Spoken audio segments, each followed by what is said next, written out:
Good morning student. আশা করি তোমরা সকলে খুব ভালো আছো। আমি তোমাদের জিওগ্রাফির সুমন স্যার।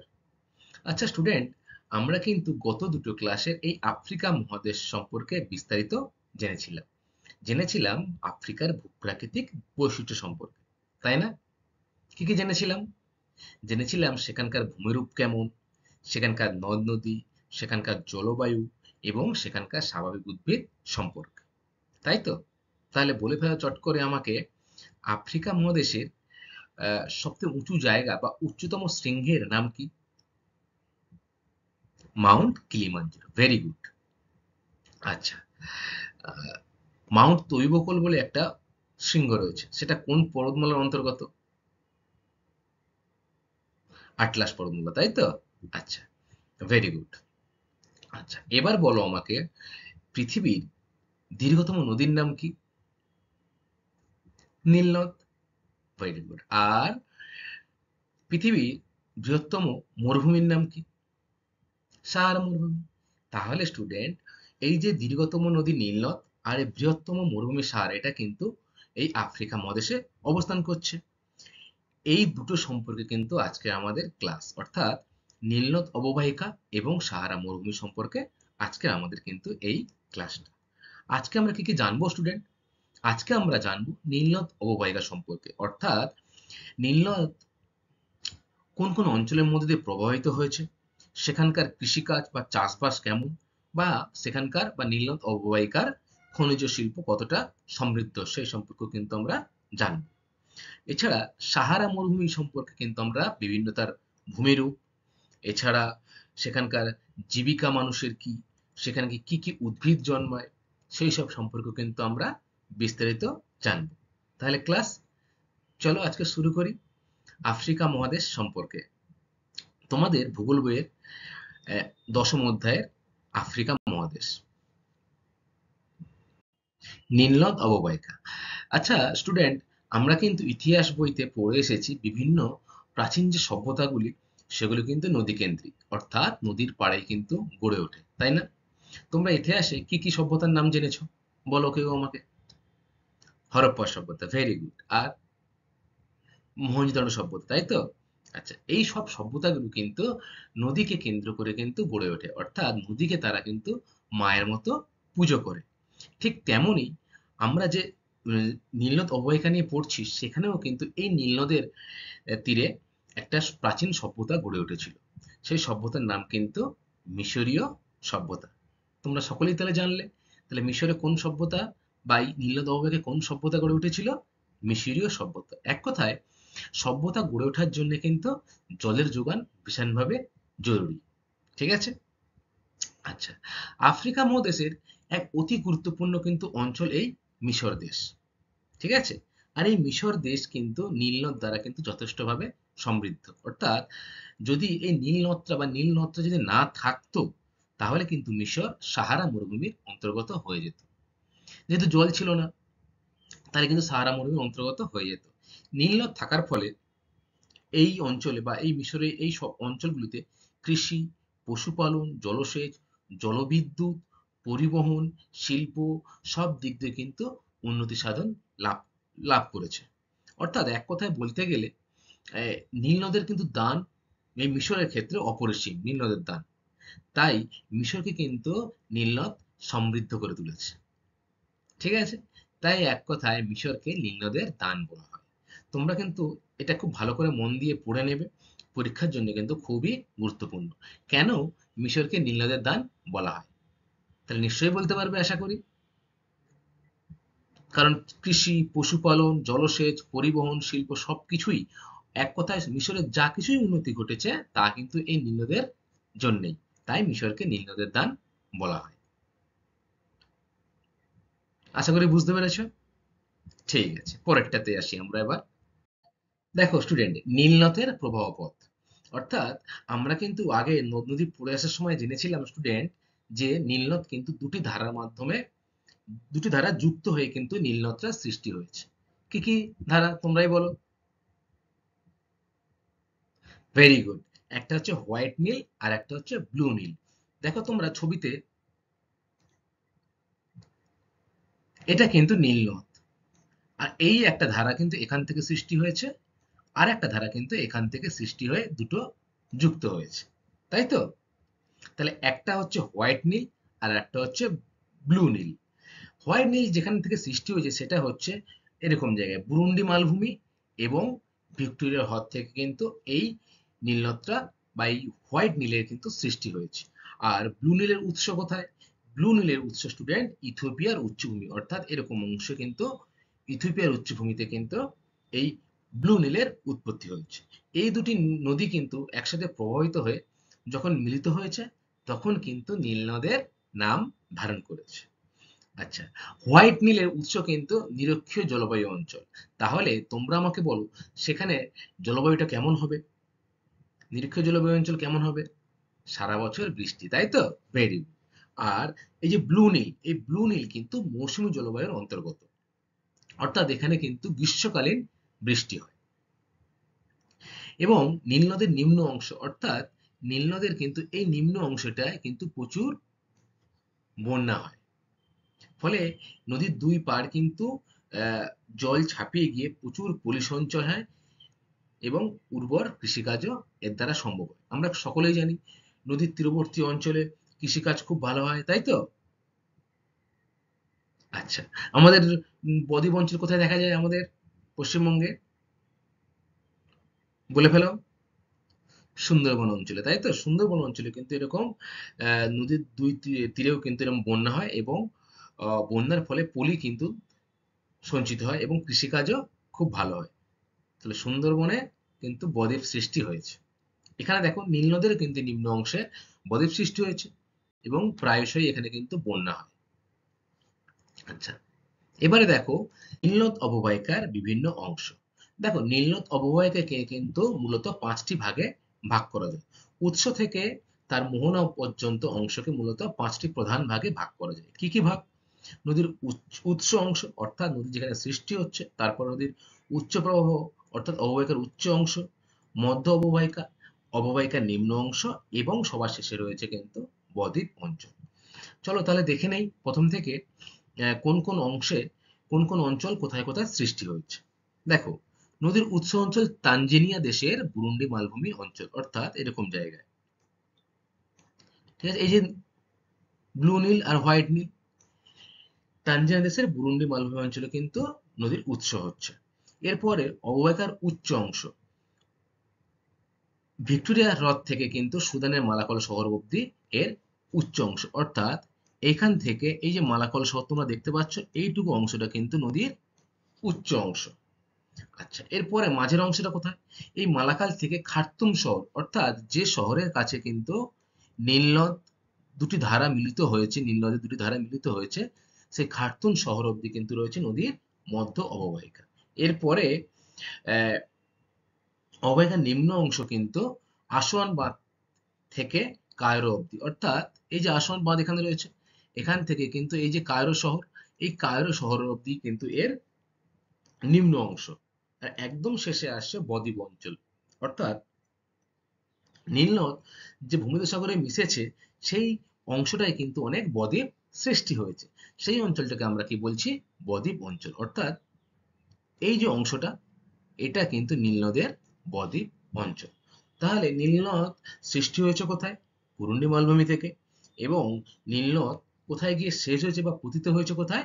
ভূমধ্য সাগর। এবং এই যে পলি সঞ্চয় করছে এই ভূমধ্যসাগরীয় অঞ্চলে, বদ্বীপ সৃষ্টি করছে, এই অঞ্চলে কিন্তু খুব ভালো কৃষিকাজ হয়।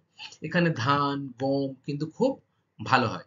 এখানকার মানুষেরাও কিন্তু এই কৃষিকাজের উপর তাদের জীবিকা নির্বাহ করে করে থাকে।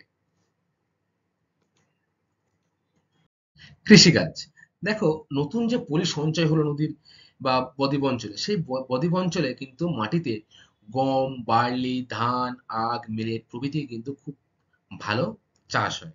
এবং নীলনদের বদ্বীপ অঞ্চলে প্রচুর লম্বা আঁশের তুলো কিন্তু চাষ করা হয়, যা সারা বিশ্ব জুড়ে ইজিপসিয়ান কটন নামে পরিচিত। তাহলে তোমাদের যদি পরীক্ষায় আসে স্টুডেন্ট যে ইজিপসিয়ান কটন কি, তোমরা কি বলবে?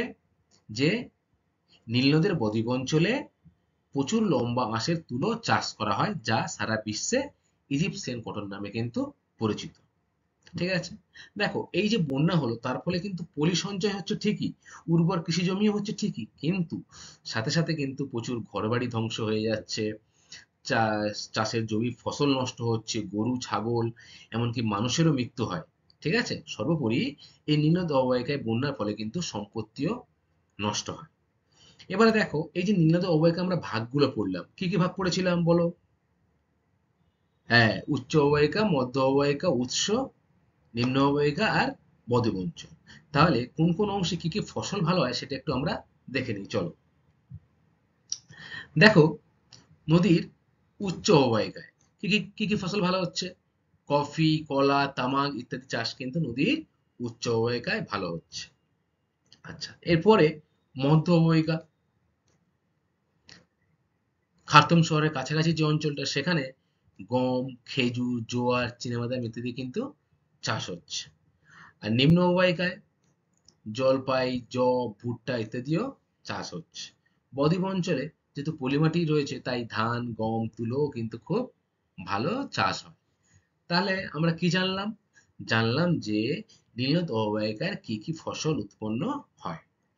আচ্ছা স্টুডেন্ট, এবার কিন্তু আমরা এই নীল নদের উপরে কিন্তু পৃথিবীর বিভিন্ন বাঁধ, বড় বড় বাঁধ তৈরি করা হয়েছে এবং সেগুলোর উদ্দেশ্য কি বা এই বাঁধ দেওয়ার পিছনে অন্য কি কারণ রয়েছে সেগুলোও কিন্তু আমাদের জানতে হবে। চলো তাহলে সেগুলো একটু জেনে নেই। বহুমুখী নদী পরিকল্পনা ও বাঁধ নির্মাণ। দেখো নদীতে স্টুডেন্ট বাঁধ দেওয়া হয় বিভিন্ন উদ্দেশ্য নিয়ে, তাই না? সেই উদ্দেশ্য নিয়ে কিন্তু মিশরীয়নরাও নদীতে বাঁধ দেওয়া শুরু করেছিল। মূলত বন্যা নিয়ন্ত্রণ ও কৃষি জমিতে জলসেচ, এই দুই মূল উদ্দেশ্য নিয়ে কিন্তু নীল নদের উপর আশওয়ান বাঁধ তৈরি করা হয়। অর্থাৎ আমরা কিন্তু সকলেই জানি চাষবাসের জন্য কিন্তু জলের যোগান প্রয়োজন। এছাড়া প্রতি বছর যেহেতু বন্যা হয়, সেই বন্যা নিয়ন্ত্রণ করার জন্যও কিন্তু নদীর উপরে বর্তমানে বাঁধ দেওয়া হয়ে থাকে। ঠিক এই উদ্দেশ্যে কিন্তু মিশরীয়নরা আহ, নীল নদের উপরে কিন্তু আসোয়ান বাঁধ তৈরি করেছিল। তবে এই বাঁধ নির্মাণের আরো অনেকগুলো কিন্তু উদ্দেশ্য থাকে। ঠিক আছে, যখন বহু উদ্দেশ্যকে সামনে রেখে নদীতে বাঁধ তৈরি করা হয় তখন তাকে বলা হয় কিন্তু বহুমুখী নদী পরিকল্পনা। তাহলে তোমরা কি বলবে, বহুমুখী নদী পরিকল্পনা কাকে বলে? যখন বহু উদ্দেশ্যকে, কি কি উদ্দেশ্য হতে পারে সেটা? সেটা কৃষিকাজ হতে পারে, বন্যা নিয়ন্ত্রণ হতে পারে, মাছ চাষ হতে পারে, তাই না? সেগুলো আমরা আস্তে আস্তে পরে আসবো। তোমরা এটুকু জেনে রাখো আগে যে যখন বহু উদ্দেশ্যকে সামনে রেখে নদীতে বাঁধ দেওয়া হয় তখন তাকে কিন্তু বলা হয় বহুমুখী নদী পরিকল্পনা। আচ্ছা, এ তো গেল বহুমুখী নদী পরিকল্পনা। এবার আমরা আসব এই যে মিশরীয় নীল নদের উপরে বিভিন্ন বাঁধ নির্মাণ করেছে। কি কি বাঁধ রয়েছে সেগুলো কিন্তু আমরা একটু দেখে নিই, চলো। দেখো বিভিন্ন বাঁধ, পৃথিবীর বৃহত্তম বাঁধ উচ্চ আসন বাঁধ কিন্তু মিশরে অবস্থিত। অর্থাৎ এই যে ছবিটা তোমরা দেখতে পাচ্ছ, এই ছবিটা কিন্তু হচ্ছে উচ্চ আসন বাঁধ। অর্থাৎ এই বাঁধটা কিন্তু পৃথিবীর বৃহত্তম বাঁধ। ঠিক আছে, বিশাল অঞ্চল জুড়ে কিন্তু এই বাঁধ নির্মাণ করা হয়েছে বন্যা নিয়ন্ত্রণ এবং কৃষিকাজে জলসেচের জন্য।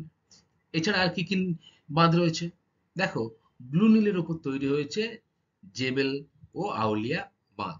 এছাড়া সুদানে ব্লু নীলের উপর দেওয়া হয়েছে সেনার ও আটাপাড়া বাঁধ। এছাড়া মিশরে কিন্তু আরো অনেক ছোট বড় বাঁধ রয়েছে। এবারে আমরা স্টুডেন্ট বহুমুখী নদী পরিবহনের যে উদ্দেশ্যগুলো সেইগুলো সম্পর্কে বিস্তারিত জানবো। দেখো প্রথমেই দেখো পর্যটন। আচ্ছা, তোমরা তো কখনো আহ, ঘুরতে গেছো নৌকায় করে বা বোটে করে? গেছো। তাহলে কিন্তু নদীতে বাঁধ দিয়ে কিন্তু নদীর জল ধরে রেখে কিন্তু সেখানে পর্যটন হওয়া কিন্তু সম্ভব। এছাড়া জলসেচ, কৃষি জমিতে কিন্তু আমরা সকলেই জানি জলের যোগান কিন্তু খুব বেশি লাগে। তাই নদীতে বাঁধ দেওয়ার মাধ্যমে সেখান থেকে জল নিয়ে কিন্তু কৃষিকাজে আমরা জল কি ব্যবহার করতে পারি, তাই তো? এই যে জলসেচ। আর প্রথমে আমরা কি জানলাম? পর্যটন। তারপরে দেখো বন্যা নিয়ন্ত্রণ, নদীর উপরে বাঁধ দিয়ে জলটাকে কিন্তু আমরা ধরে রাখতে পারি। অর্থাৎ প্রয়োজনের তুলনায় যখন জল বেশি হবে সেটাকে আমরা ছেড়ে দিতে পারি, আবার যখন জল না ছাড়ার আহ, আসবে সময় তখন কিন্তু আবার আমরা জল নাও ছাড়তে পারি, অর্থাৎ জলটাকে আমরা ধরে রাখতে পারি। ফলে কোনো অঞ্চলে কিন্তু বন্যার নিয়ন্ত্রণটা এই বাঁধ দেওয়ার মাধ্যমে কিন্তু নিয়ন্ত্রণ করা সম্ভব। আচ্ছা, এরপরে দেখো স্টুডেন্ট, জলবিদ্যুৎ। আচ্ছা, আহ, নদীতে বা জলাধারে কিন্তু আমরা সকলেই জানি টারবাইনের মাধ্যমে কিন্তু জলবিদ্যুৎ উৎপন্ন করা সম্ভব হয়, এবং বিশেষ করে একটু খরস্রোতা নদীতে কিন্তু জলবিদ্যুৎ উৎপন্নটা ভালো হয়, কারণ সেখানে জলের গতিটা বেশি থাকে, তাই তো? তাহলে এই উদ্দেশ্যেও কিন্তু মানে জলবিদ্যুৎ উৎপাদনের উদ্দেশ্যেও কিন্তু নদীতে বাঁধ দেওয়া হয়। জল পরিবহন, জলে নৌকার মাধ্যমে কিন্তু আমরা এক পার থেকে ওপরে যাতায়াত করি, তাই তো? এটাকে বলা হয় কিন্তু জল পরিবহন। এছাড়া আছে দেখো মাছ চাষ। নদীর উপরে বাঁধ দিয়ে কিন্তু আমরা সেই অঞ্চলে বিভিন্ন রকম মাছ চাষও করতে পারি, যা কিন্তু আমাদের পরবর্তীকালে খাদ্যের যোগানটাকেও ঠিক রাখতে পারে, তাই তো? তাহলে এই উদ্দেশ্যগুলোকে সামনে রেখে বিভিন্ন রকম উদ্দেশ্য, একটা তো উদ্দেশ্য নয়, বহু উদ্দেশ্য, পর্যটন, জলসেচ, বন্যা নিয়ন্ত্রণ, জলবিদ্যুৎ, জল পরিবহন, মাছ চাষ ইত্যাদি যে বিষয়গুলো, এগুলোকে সামনে রেখে যখন নদীতে বাঁধ দেওয়া হয় বা বিভিন্ন পরিকল্পনা গ্রহণ করা হয়, তখন তাকে কিন্তু বলা হচ্ছে বহুমুখী নদী পরিকল্পনা। আর যদি তোমাদের পরীক্ষায় আসে বহুমুখী নদী পরিকল্পনার উদ্দেশ্যগুলি কি কি, তাহলে কিন্তু তোমাদের এই ৬-৭টা পয়েন্ট বলতে হবে। ঠিক আছে? তাহলে তোমরা বলো আমাকে, পৃথিবীর বৃহত্তম বাঁধের নাম কি? এক্ষুনি জেনেছি আমরা, পৃথিবীর বৃহত্তম বাঁধের নাম উচ্চ আশোয়ান বাঁধ। ঠিক আছে, এটা কিন্তু মনে রাখবে, খুব ইম্পর্টেন্ট প্রশ্ন। নীলনদ অববাহিকায় খনিজ সম্পদ। দেখো স্টুডেন্ট, নীলনদ অববাহিকায় কিন্তু তেমন ভাবে খনিজ সম্পদে সমৃদ্ধ নয়, তবে কিছু পরিমাণ খনিজ সম্পদ কিন্তু, যেমন ম্যাঙ্গানিজ, ফসফেট, আকরিক, লোহা, খনিজ লবণ ইত্যাদি মিশর এবং সুদান থেকে পাওয়া যায়, এবং সেগুলো কিন্তু গুণগত মান কিন্তু খুবই খারাপ, অর্থাৎ গুণগত মান খুবই ভালো না, এবং বেশিও কিন্তু পাওয়া যায় না, খুব অল্প পরিমাণে পাওয়া যায় ম্যাঙ্গানিজ, ফসফেট এবং আকরিক লোহা, এবং সেটা কিন্তু শুধু মিশর এবং সুদান থেকেই পাওয়া যায়। ঠিক আছে? এবারে এসো নীলনদ অববাহিকায় শিল্প। দেখো, খনিজ শিল্প তো গড়ে উঠবে না, কারণ কাঁচামাল তেমন ভাবে নীলনদ অববাহিকায় পাওয়া যায় না। কিন্তু যেহেতু এখানে জলের যোগানটা খুব বেশি, কাঁচামালের সহজলভ্যতা রয়েছে, এছাড়া সমভূমি অঞ্চল হওয়ায় এখানে কিন্তু প্রচুর সুলভ শ্রমিক পাওয়া যায়। জলবিদ্যুতের কারণে এই মিশর এবং সুদানে কিন্তু বেশ কিছু ছোট ছোট শিল্প গড়ে উঠেছে। এর মধ্যে গুরুত্বপূর্ণ হলো বস্ত্রবয়ন শিল্প, পশম শিল্প, সিমেন্ট শিল্প, মোটর গাড়ি শিল্প ইত্যাদি। দেখো, তোমরা ছবি দেখলে ঠিক বুঝতে পারবে এটা কিন্তু বস্ত্রবয়ন শিল্প। ঠিক আছে? আর তার নিচে যে ছবিটা রয়েছে সেটা কিন্তু পশম শিল্প। এরকম ভাবে কিন্তু এই নীলনদ অববাহিকায় বড় ইন্ডাস্ট্রি বা খনিজ শিল্প গড়ে না উঠলেও বিভিন্ন জলের যোগান থাকায় কিন্তু বস্ত্রবয়ন শিল্প, পশম শিল্প, সিমেন্ট শিল্প বা মোটর গাড়ি শিল্প কিন্তু এখানে এখানে লক্ষ্য করা যায়। ঠিক আছে স্টুডেন্ট, তাহলে কিন্তু সামগ্রিকভাবে আমরা নীলনদ অববাহিকা সম্পর্কে জেনে ফেললাম। এরপরে কিন্তু আমরা জানবো সাহারা মরুভূমি সম্পর্কে। পৃথিবীর বৃহত্তম উষ্ণ মরুভূমি কিন্তু সাহারা মরুভূমি, তাই তো? আচ্ছা, এই সাহারা মরুভূমি এতটাই আয়তনে বড়, একটা গোটা ইউরোপ মহাদেশ। এছাড়া আমাদের যে ভারতবর্ষ রয়েছে, সেই আড়াইখানা যদি ভারতবর্ষ জুড়ে আমরা, তাহলে কিন্তু এই সাহারা মরুভূমির আকার ধারণ করতে পারে। তাহলে তোমরা বুঝতেই পারছো, আকার আয়তনে কিন্তু এই সাহারা মরুভূমি অনেকটা জায়গা জুড়ে কিন্তু অবস্থান করছে। এছাড়া এখানকার পাথুরে পাহাড়, বাতাসের আঁকিবুঁকি কাটা, দিগন্ত বিস্তৃত ধূ ধূ বালির প্রান্তর, উটের দল নিয়ে হেঁটে চলা যাযাবর এর জীবন কথা, এছাড়া মরুদ্যানের মাঝে মাঝে কাঁটা গাছ ইত্যাদি কিন্তু সাহারা মরুভূমির মূল বৈশিষ্ট্য। তোমরা নিচের ছবিটা দেখো, উটের সারি কিন্তু চলে গেছে সাহারার মরুভূমির মধ্যে দিয়ে। এই সাহারা মরুভূমি অঞ্চলে মাঝে মাঝে ছোট ছোট আহ ক্যাকটাস বা কাঁটা জাতীয় গাছ, এছাড়া ঝোপঝাড় মরুদ্যান কিন্তু লক্ষ্য করা যায়। শুধু বালির আর বালি, এই মরুভূমিতে রয়েছে শুধু বালি আর বালি। আচ্ছা, এবারে আমরা সাহারা মরুভূমির যে অবস্থান সেটা সম্পর্কে বিস্তারিত জানবো। দেখো, সাহারা মরুভূমির সীমা। সাহারা মরুভূমি আফ্রিকা মহাদেশের এই যে অংশটা, এই অংশটায় কিন্তু সাহারা মরুভূমি অবস্থান করছে। ঠিক আছে? তাহলে সীমানা বলতে আমি কি বোঝাবো? তোমার বাড়ির আশেপাশে কারা রয়েছে, অর্থাৎ আহ, পূর্ব পশ্চিম উত্তর দক্ষিণ দিকে কারা রয়েছে, সেটাকে কিন্তু আমরা কি বলি? সীমানা বলি। ঠিক তেমনি এই সাহারা মরুভূমির কোন দিকে কি রয়েছে সেটা একটু চলো দেখে নিই। প্রথমেই আসবো পূর্ব দিকে, অর্থাৎ এই উপরের দিকে। এই উপরের দিকে রয়েছে কিন্তু ভূমধ্য সাগর আর আটলাস পর্বত। এরকম জায়গায় কিন্তু রয়েছে আটলাস পর্বত, আর ভূমধ্যসাগরটা রয়েছে কিন্তু এই অংশ। ঠিক আছে? এবারে যদি আমরা নিচের দিকে আসি, অর্থাৎ দক্ষিণ দিকে, সেখানে রয়েছে কিন্তু সাহেল তৃণভূমি। এই অংশটাতে কিন্তু রয়েছে সাহেল তৃণভূমি। ঠিক আছে?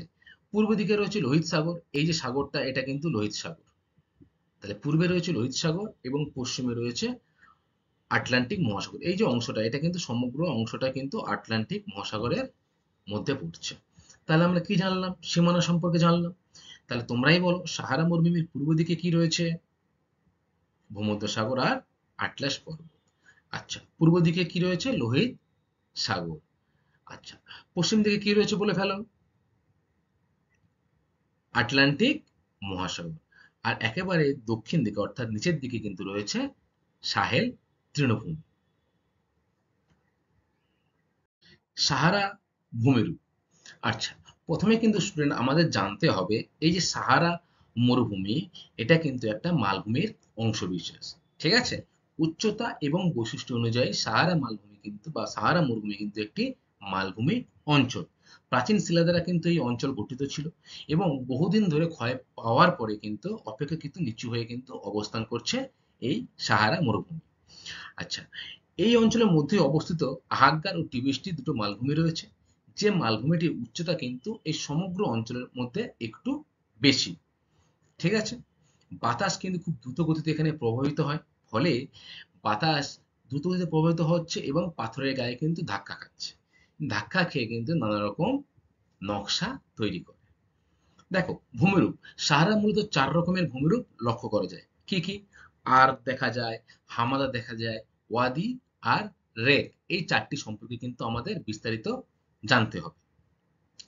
পরীক্ষার জন্য কিন্তু এগুলো খুবই গুরুত্বপূর্ণ। তাহলে স্টুডেন্ট, আমরা প্রথমেই দেখব আর্ক কাকে বলে। দেখো, যেসব অঞ্চলে বালির স্তূপ জমা হয়ে ছোট ছোট পাহাড় তৈরি করে, তাকে কিন্তু আমরা বলবো আর্ক। তোমরা ছবিটা দেখো, ঠিক বুঝতে পারবে। দেখো, বালির দেখো স্তূপ তৈরি হয়েছে, তাই না? এইগুলো কিন্তু তৈরি করছে কিন্তু বাতাসের ফলে। এই বাতাস এই বালিটাকে কিন্তু এক স্থান থেকে আরেক স্থানে বয়ে নিয়ে আসছে এবং উঁচু ঢিপির মতো আকার তৈরি করছে। তাকেই আমরা কি বলবো? আর্ক। এরপরে দেখো রয়েছে হামাদা। হামাদা কাকে বলছে? যেসব অঞ্চল শক্ত পাথরে ভর্তি, বালির অস্তিত্ব চোখেই পড়ে না। অর্থাৎ এতটাই জোরে হাওয়া হয় যে বালি ওই অঞ্চল থেকে সব কিন্তু উড়ে অন্য জায়গায় চলে যাচ্ছে, শুধু ভারী পাথরগুলো সেগুলোই কিন্তু পড়ে থাকে। সেগুলোকে আমরা কি বলবো? হামাদা। দেখো ছবিটা, শুধু পাথর পড়ে রয়েছে, কোনো বালির চিহ্নই নেই।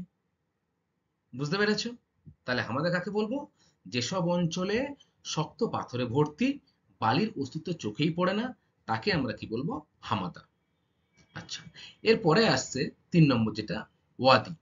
ওয়াদি কি?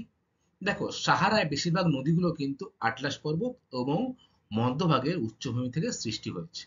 তবে নদীগুলো বেশিরভাগটাই কিন্তু শুকনো। শুকনো নদীর খাতগুলো হলো ওয়াদি। অর্থাৎ এই যে ছবিটা দেখতে পাচ্ছ, এটা কিন্তু ওয়াদির ছবি। দেখো, মাঝখানে কিন্তু একটা নদী রয়েছে, এই নদীটি কিন্তু শুকিয়ে গেছে কিন্তু নিচু হয়ে অবস্থান করছে। তাকে যে খাত সৃষ্টি করছে, সেই খাতগুলোকে আমরা কিন্তু বলবো ওয়াদি। ঠিক আছে? এরপরে আসছে আমরা রেক। দেখো, যেসব অঞ্চলে বালির সাথে পাথরের টুকরো একসাথে মিশে থাকে, অর্থাৎ বালি এবং পাথর দুটোই কিন্তু মিশে মিলে রয়েছে বা মিলেমিশে রয়েছে, সেটাকে কি আমরা বলবো? রেক। তাহলে এই যে ৪টি ভাগ আমরা পড়লাম, এগুলো কিন্তু খুবই গুরুত্বপূর্ণ। তোমরা বলো তাহলে, রেক কাকে বলবো? যেসব অঞ্চলে, ভেরি গুড, বালি আর পাথর একসাথে রয়েছে, মিলেমিশে রয়েছে, তাকে কিন্তু আমরা বলবো রেক। আর যেখানে শুধু বালির স্তূপ রয়েছে, কোনো পাথর নেই, সেই জায়গাটাকে আমরা কি বলবো? আর্ক। আর যেখানে শুধু পাথরই রয়েছে, কোনো বালিই নেই, সেই জায়গাটাকে কি বলবো আমরা? হামাদা। ঠিক আছে, আশা করি তোমরা বুঝতে পেরেছো। এই চারটা ভাগই কিন্তু খুব ইম্পর্টেন্ট স্টুডেন্ট। কাকে বলে তোমাদের কিন্তু এটা মুখস্থ করতেই হবে পরীক্ষার জন্য। দেখো, সাহারার জলবায়ু, অর্থাৎ জলবায়ু বলতে কি বোঝাচ্ছে স্টুডেন্ট? বলে ফেলো আমাকে। জলবায়ু বলতে বোঝাচ্ছে সেখানকার উষ্ণতা, সেখানকার বৃষ্টিপাত কেমন হচ্ছে, তাই না? এবং তার সাথে রিলেটেড স্বাভাবিক উদ্ভিদ, অর্থাৎ এই বৃষ্টিপাত এবং উষ্ণতার উপর নির্ভর করে কিন্তু যে উদ্ভিদ নিজে নিজেই জন্মায় তাদেরকে কি আমরা বলবো? স্বাভাবিক উদ্ভিদ। তাহলে চলো দেখে নেই সাহারার জলবায়ু কেমন। দিনের বেলা প্রথমে আসবো। দেখো, সাহারায় যেহেতু দিনের বেলা বালি ধুধু করছে, ফলে দিনের বেলা কিন্তু এখানে প্রচন্ড গরম পড়ে। ভীষণ গরম, আর বাতাসে কিন্তু জলীয়বাষ্প প্রায় থাকে না। তাপমাত্রা তাই মাঝে মাঝে কিন্তু 58 ডিগ্রি সেলসিয়াসে পৌঁছে যায়। তাহলে ভাবতেই পারছো, দিনের বেলা কিন্তু এই সাহারা মরুভূমি অঞ্চলে প্রচন্ড গরম পড়ে। আর রাতের বেলা চলো দেখে ফেলি। দেখো, রাত্রে বেলা কিন্তু বেশ ঠান্ডা থাকে এখানে। দেখো, যে তাপটা সারাদিন আছে সেই তাপটা কিন্তু খুব তাড়াতাড়ি বিচ্ছুরিত হয়ে মহাকাশে ফিরে যায়। ফলে এখানকার তাপমাত্রা কিন্তু রাতের বেলা 4 ডিগ্রি সেলসিয়াসেও নেমে আসে। তাহলে তোমরা নিজেরাই বুঝতে পারছো দিনের বেলা আর রাতের বেলা তাপমাত্রা কতটাই পার্থক্য রয়েছে, আকাশ পাতাল তফাৎ আসছে, তাই না? তা সত্ত্বেও কিন্তু এখানকার মানুষরা এই তাপমাত্রার সাথে মানিয়ে নিয়ে নিজেদের জীবন জীবিকা নির্বাহ করে চলেছে। ঠিক আছে? আর বৃষ্টিপাত, এখানে কিন্তু বৃষ্টিপাত প্রায় হয় না বললেই চলে সাহারা মরুভূমিতে। মাঝে মাঝে যেসব অঞ্চলে সামান্য বৃষ্টিপাত হয় সেখানে কিন্তু এই জোয়ার বাজরা কিন্তু চাষ হয়। ঠিক আছে? গাছপালা দেখো, ক্যাকটাস জাতীয় গাছ বেশি করে লক্ষ্য করা যায় এই অঞ্চলে। এছাড়া মরুদ্যানের আশেপাশে ঘাস, খেজুর বা গুল্ম জাতীয় যে গাছ, সেই গাছ কিন্তু এই সাহারার মরুভূমিতে লক্ষ্য করা যায়। আবার আমি কি বললাম একটু আগে, যেখানে অল্প অল্প বৃষ্টি হয় সেখানে কিন্তু জোয়ার, বাজরা, ভুট্টা ইত্যাদিও কিন্তু আহ, অল্প অল্প করে কিন্তু চাষবাস করা হয়। দেখো, এই যে মরুদ্যান রয়েছে, এই মরুদ্যানের আশেপাশে যারা চাষবাস করে এবং যারা বিশেষত পশুপালন করে, অর্থাৎ এই উট নিয়ে কিন্তু এক স্থান থেকে অন্য স্থানে যাতায়াত করে, কিসের উদ্দেশ্যে জানো? খাবার এবং জলের উদ্দেশ্যে। এই এই মানুষগুলোকেই কিন্তু এক কথায় কি বলা হয়? যাযাবর। যারা খাওয়ার জল এবং খাবারের সন্ধানে এক স্থান থেকে অন্য স্থানে উটের পিঠে ঘুরে বেড়ায়, তাদের কি বলবো আমরা তাহলে? যাযাবর। আচ্ছা, এই যাযাবরদের খাদ্য কিন্তু আবার বিভিন্ন রকম হয়ে থাকে।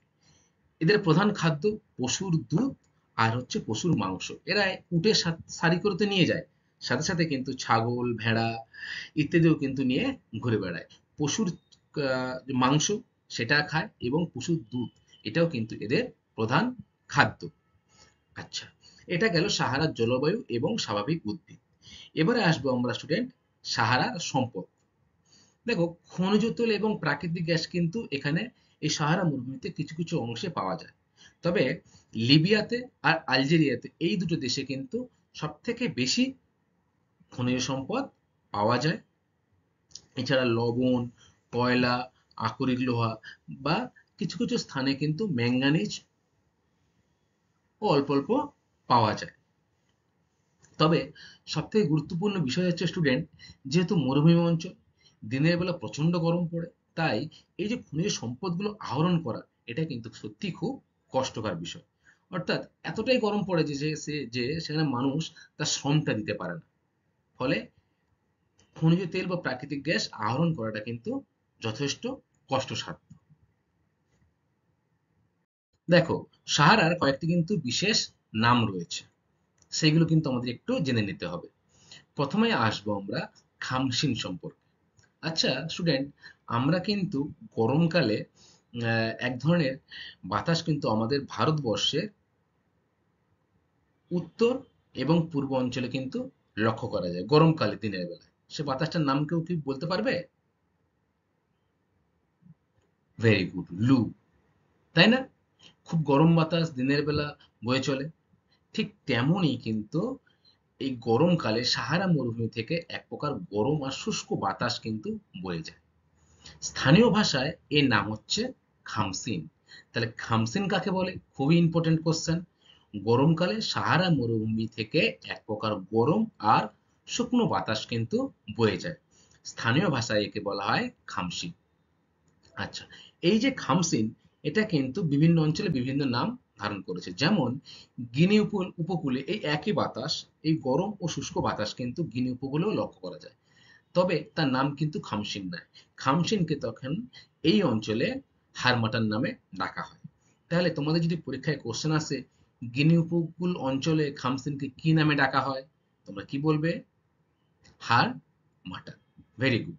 দেখো ডান দিকের ছবিটা, এক ধরনের গরম আর শুষ্ক বাতাস কিন্তু দেখো মরুভূমির উপর দিয়ে কিন্তু দিনের বেলা বয়ে যাচ্ছে, তাই না? একেই স্থানীয় ভাষায় বলা হয় খামসি।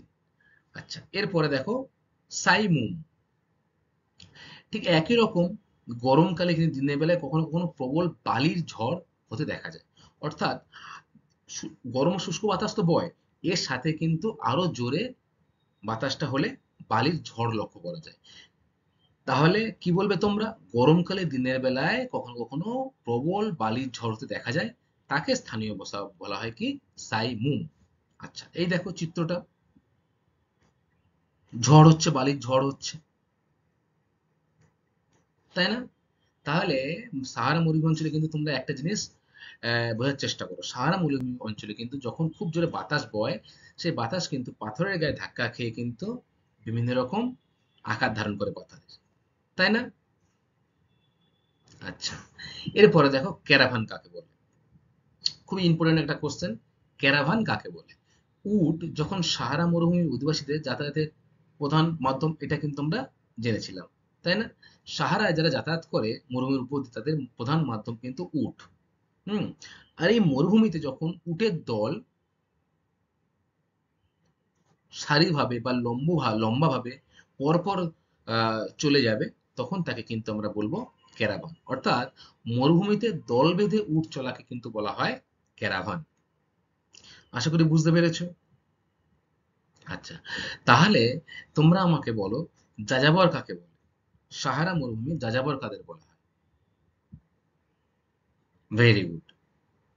যারা খাওয়ার এবং কি চাষবাস করে, তারা কিন্তু খাওয়ার উদ্দেশ্যে বা খাবারের সন্ধানে কিন্তু এক স্থান থেকে অন্য স্থানে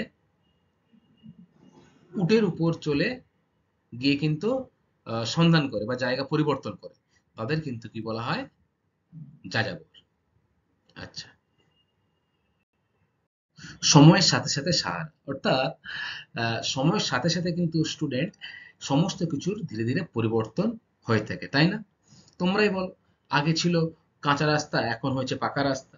আগে ছিল কাঁচা বাড়ি, এখন হয়েছে পাকার বাড়ি, তাই তো? তোমরা লক্ষ্য করেছো সেটা কি?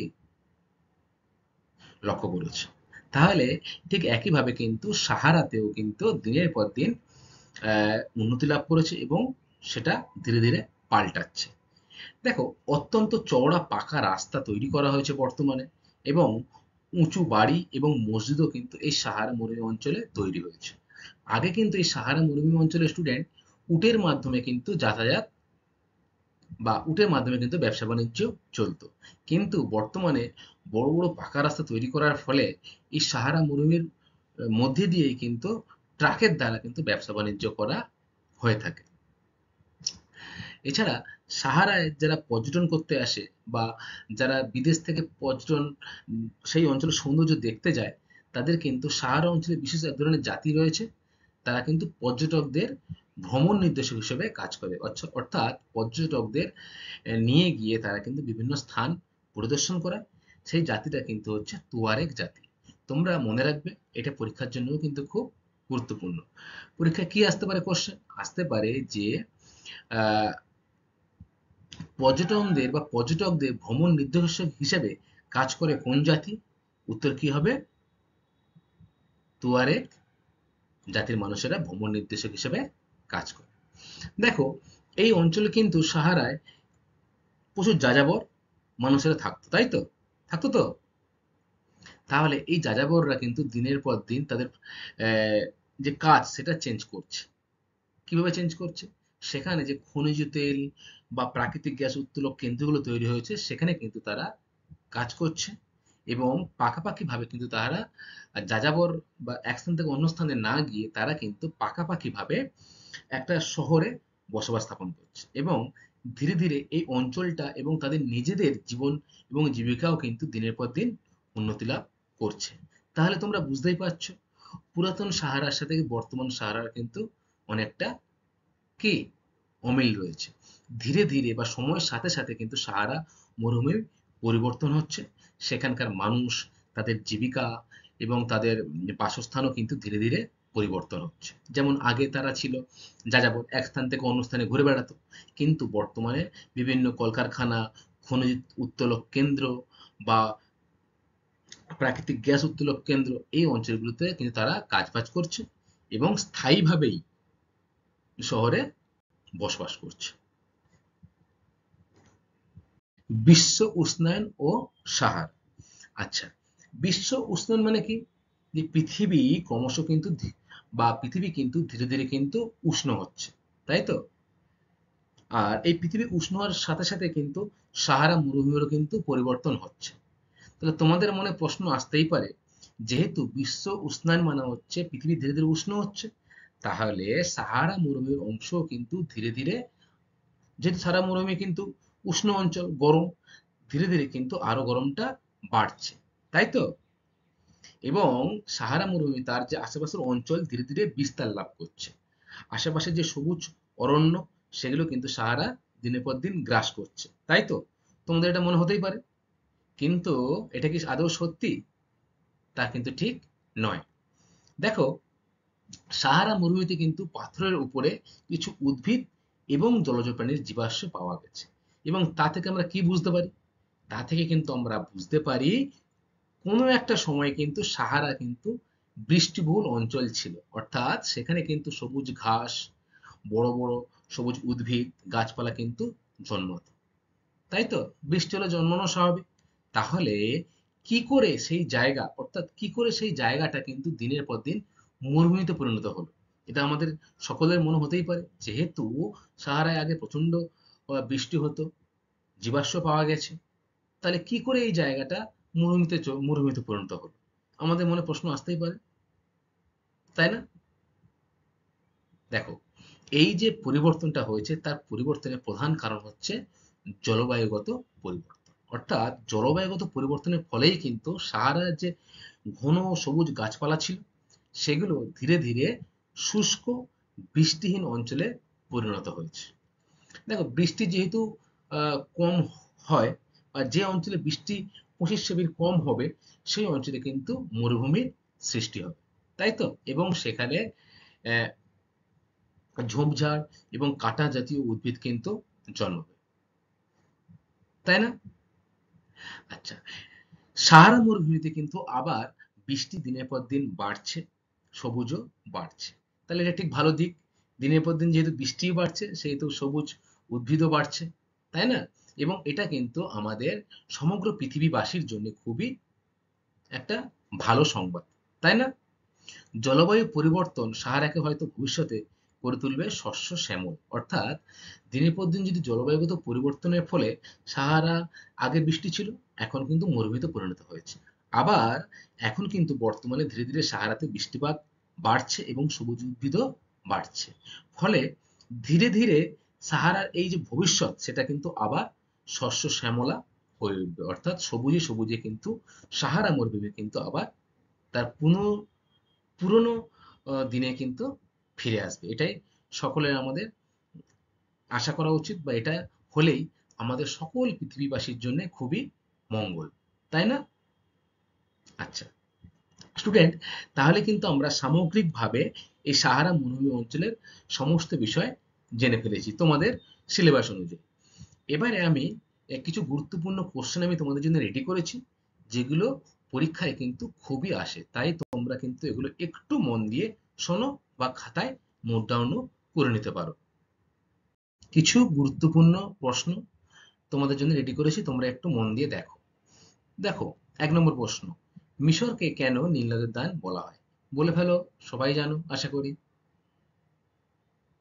Very good. যদি নীল নদ না থাকতো, মিশর সাহারা মরুভূমির অংশ হয়ে যেত। নীল নদ থাকার জন্যে মিশরে টিকে রয়েছে, তাই না? কৃষিকাজ, পশুপালন, ব্যবসা বাণিজ্য, শিল্প সবই কিন্তু এই নীল নদের জন্যে মিশরে সম্ভব হয়েছে। তাই মিশরকে কিন্তু নীল নদের দান বলা হয়। ঠিক আছে? ২ নম্বর প্রশ্ন, হোয়াইট নীলের উৎস কোথায়? আমরা সকলেই জানি নীল নদের দুটি ধারার প্রবাহিত হয়ে নীল নদ সৃষ্টি হয়েছে। একটা হোয়াইট নীল আর একটা ব্লু নীল। তোমরা আমাকে বলো হোয়াইট নীলের উৎস কোথায়? মানে কোথায় সৃষ্টি হয়েছে? বুরুন্ডি মালভূমি এবং কি? বলে ফেলো। ভিক্টোরিয়া হ্রদ, তাই না? আচ্ছা, এরপরে বলো পৃথিবীর বৃহত্তম বাঁধের নাম কি? ভেরি গুড, আসোয়ান বাঁধ। তাহলে আসোয়ান বাঁধ হচ্ছে পৃথিবীর বৃহত্তম বাঁধ, যা নীল নদের উপরে কিন্তু অবস্থিত। বহুমুখী নদী পরিকল্পনার উদ্দেশ্যগুলি কি কি? প্রথমে আমাকে জানতে হবে বহুমুখী নদী পরিকল্পনা কাকে বলে। বিভিন্ন উদ্দেশ্য নিয়ে যখন নদীতে বাঁধ দেওয়া হয় তাকে বলা হয় বহুমুখী নদী পরিকল্পনা। কি কি উদ্দেশ্য নিয়ে বাঁধ করা হয় তাহলে বলে ফেলো। পর্যটন, পরিবহন, জলবিদ্যুৎ উৎপাদন, তারপরে তোমার মাছ চাষ, জলসেচ, কৃষিতে জলসেচ ইত্যাদি উদ্দেশ্যে কিন্তু বহুমুখী নদী পরিকল্পনা তৈরি করা হয়। আচ্ছা, ইজিপসিয়ান কটন কি? খুবই ইম্পর্টেন্ট কোশ্চেন। ইজিপসিয়ান কটন নীল নদের বদ্বীপ অঞ্চলে কিন্তু লম্বা আঁশের তুলো চাষ করা হয়, যা সারা বিশ্বে ইজিপসিয়ান কটন নামে পরিচিত। ৬ নম্বর প্রশ্ন দেখো, সাহারায় কোন জাতির মানুষেরা বিদেশি পর্যটকদের ভ্রমণ নির্দেশক হিসেবে কাজ করে? বলে ফেলো। তুয়ারেগ জাতির মানুষেরা, তাই তো? খামসিন কি? সাহারা মরুভূমি অঞ্চলে দিনের বেলায় কিন্তু এক ধরনের গরম বাতাস ও শুষ্ক বাতাস কিন্তু প্রবাহিত হয়, যাকে স্থানীয় ভাষায় বলা হয় খামসিন। আচ্ছা, এরপরে লাস্ট কোশ্চেন দেখো, ক্যারাভান কাকে বলে? ক্যারাভান কাকে বলে? যখন মরুভূমিতে উট সারিবদ্ধভাবে চলাচল করে তখন তাকে কিন্তু বলা হয় ক্যারাভান। আচ্ছা, তোমরা এই কোশ্চেনগুলো খুব ভালো করে মুখস্থ করবে, পরীক্ষায় কিন্তু এগুলো খুব গুরুত্বপূর্ণ। আজকের ক্লাসে স্টুডেন্ট এই পর্যন্ত। আশা করি ক্লাসটা সবারই খুব ভালো লেগেছে। তাহলে তোমাদের সাথে কিন্তু আমার আবার পরে একটা ক্লাসে দেখা হবে। সকলকে অসংখ্য ধন্যবাদ। খুব খুব ভালো থেকো তোমরা। ধন্যবাদ ক্লাস।